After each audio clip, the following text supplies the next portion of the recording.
خبر انعقاد هذا الاجتماع نقلته صحيفة الكونفيدنسيالا الإسبانية. الصحيفة أكدت أن الاجتماع سيشهد حضورا ثقيلا ممثلا في المغرب ووفد البوليساريو والجزائر وموريتانيا والمبعوث الأممي ستيفان دي مستورا لأول مرة منذ سنوات.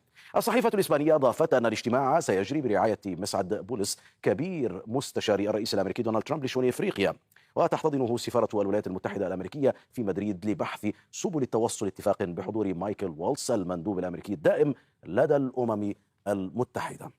ووفق الصحيفة فإن الوفود الأربعة ستكون مكونة من 3 أعضاء، يترأس وفد موريتانيا الوزير محمد سالم ولد مرزوق، فيما يقود الوفد المغربي وزير الخارجية ناصر بوريطة، ووفد الجزائر وزير الخارجية أحمد عطاف، بينما يقود وفد جبهة البوليساريو وزير الخارجية في حكومة الجبهة محمد يسلم بيسط. كما يحضر وفق الصحيفة الإسبانية ستيفان ديمستورا المبعوث الأممي إلى الصحراء من دون أن توضح الصحيفة ما إذا كانت الحكومة الإسبانية ستشارك في الاجتماع أم لا.